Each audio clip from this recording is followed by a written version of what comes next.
श्री नवनाथ कथासार अध्याय 19. श्रोत्यो, या अध्यायात आपण पाहणार आहोत प्रभू श्रीरामचंद्र, मारुती व मच्छिंद्रनाथ यांची कशी भेट होणार आहे. या अध्यायाच्या नित्य श्रवणाने पठनाने आपल्याला मनुष्यातून मोक्षप्राप्ती प्राप्त होते. अध्यायाला सुरुवात करूयात. कानिपनाथांकडून मच्छिंद्रनाथ श्रीराज्यात रमले असे गोरक्षनाथांना समजले होते. ते ऐकून गोरक्षनाथ श्रीराज्यात जायला निघाले व त्या सीमेपर्यंत ते येऊन पोचले. त्यांच्या मनात अनेक प्रकारचे विचार येत होते की त्यांना वाटले की ज्या ठिकाणी गुरु राहत आहेत तेथे वैभव तर भरपूर असणारच, परंतु ख्याली खुशालीत गुरु रमवान असल्याने ते मला ओळखतील की नाही याची शंका आहे. त्यावेळी कलिंगा नावाची एक वेश्या आपल्या परिवारासह श्रीराज्यात जात होती. ती रूपवान असून गायनात अप्सरा व गंधर्व यांनाही लाजविल अशी होती. अशा या कलिंगेची व गोरक्षनाथांची वाटेत गाठ पडली. गोरक्षनाथांनी तिची चौकशी केली तेव्हा ती म्हणाली की मला कलिंगा म्हणतात. मी आता श्रीराज्यात निघाले आहे. तेथे मैनाकिनी नावाची स्त्रीच सर्व राज्यकारभार बघते. माझी नृत्य गायन कला दाखवून मी तिला वश करून घेणार आहे. ती वश झाली की मग मला पुष्कळ धन देईल.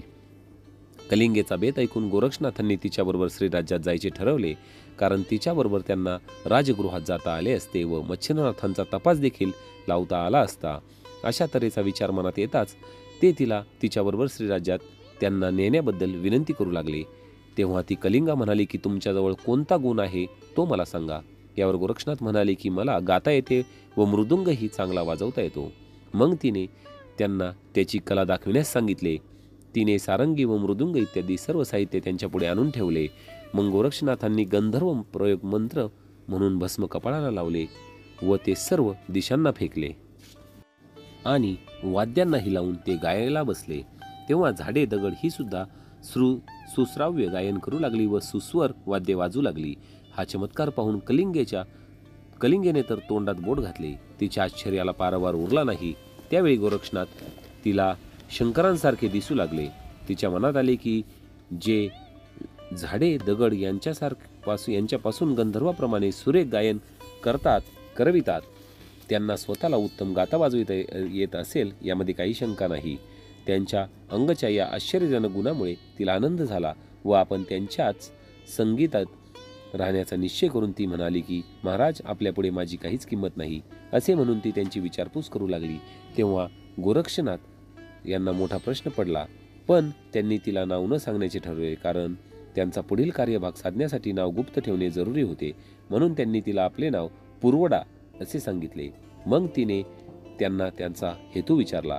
यावर ते म्हणाले की विषय सुखाबद्दल मला काही माहिती नाही आणि मला ते नकोही.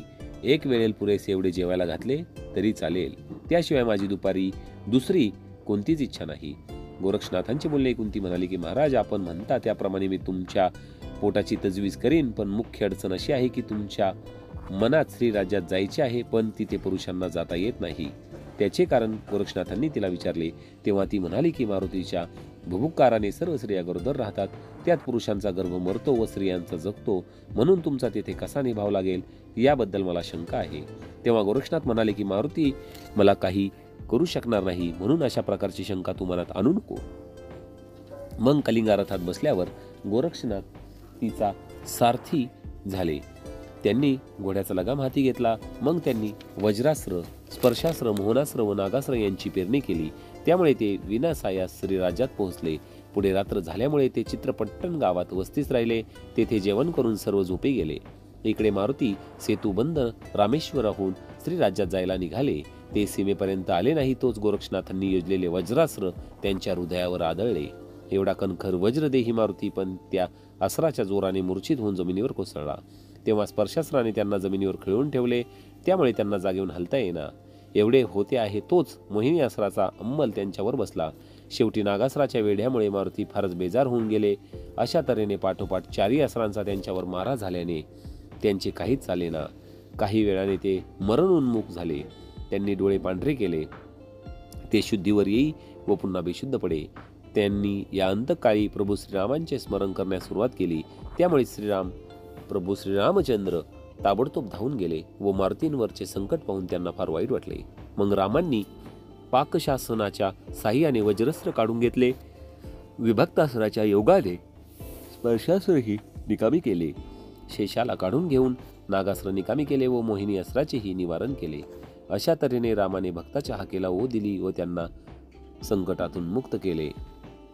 जेव्हा मारुती सावध झाले तेव्हा ते लगेच रामांच्या पाया पडले व हात जोडून नम्रतेने म्हणाले की हे प्रभू, अशी जीवावर उठणारी ही भयंकर अस्त्रे आहेत. आज माझा अंतकाळ आलाच होता, पण ऐनवेळी तुम्ही धावत येऊन मला जीवदान दिले म्हणून मी वाचू शकलो. हे प्रभू, तुमचे उपकार माझ्याने कदापि फिटायचे नाहीत. असे म्हणून मारुती पुन्हा रामांच्या पाया पडले.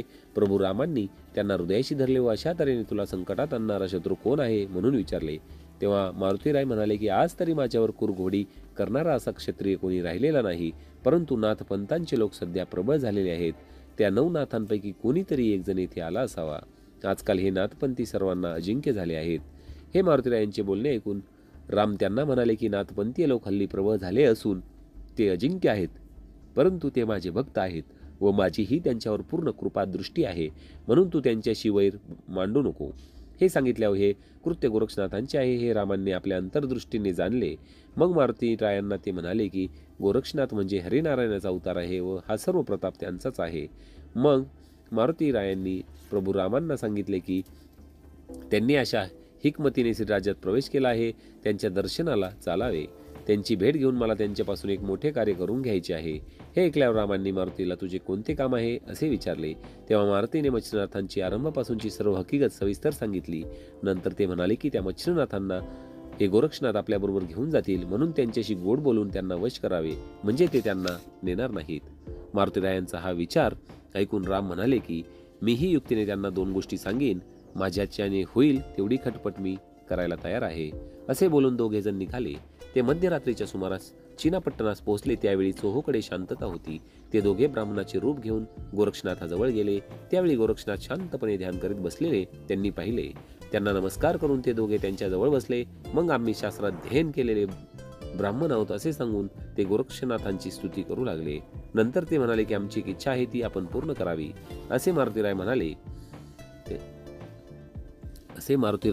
म्हणाले आणि हे बोलणे ऐकून गोरक्षनाथांनी त्यांना काय इच्छा आहे म्हणून विचारले.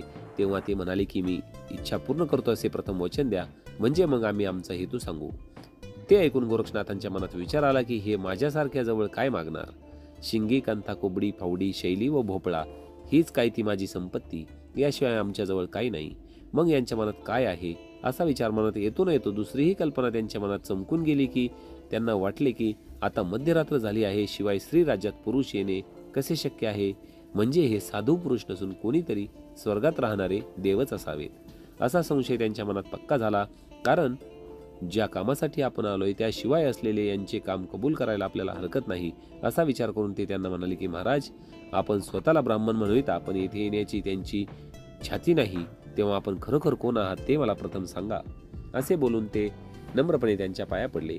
तेव्हा यांना ओळख न देणे हे बरे नाही असा प्रभू श्रीरामचंद्रांनी विचार केला व त्यांना त्या गोष्टीला मारुतीचीही संमती मिळवली. मग प्रभू रामांनी आपले खरे स्वरूप धारण करून त्यांना पोटाशी धरले आणि मच्छिंद्रनाथांना न नेण्याची मारुतीरायांची इच्छा सांगितली. पण ते गोरक्षनाथांना म्हणाले की मारुतीने मैनाकिनीला अशा प्रकारचे वचन दिले आहे, म्हणून तुम्ही त्यांना नेऊ नका. एवढी मारुतीची इच्छा तुम्ही पूर्ण करावी.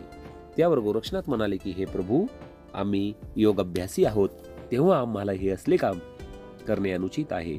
म्हणून एवढे सोडून अन्य काय पाहिजे ते मागा, मी ते ताबडतोब देतो. पण यापुढे मच्छिंद्रनाथास पितर आले तरी येथे ठेवणार नाही हे निश्चित.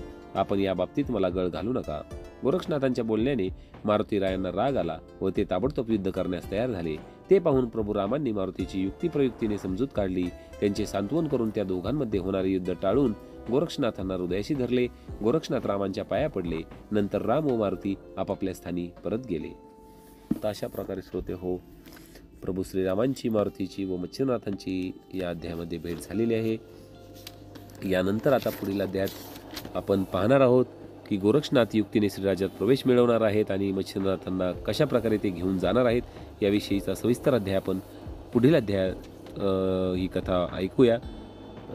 चॅनलवर नवीन असताल तर चॅनलला सबस्क्राईब करा आणि या मराठी भक्ती परिवाराचे आपण सदस्य व्हा, अशी मी आपल्याला छोटीशी विनंती करतो आणि अध्यायाला थांबवत आहे. अलख निरंजन आदेश.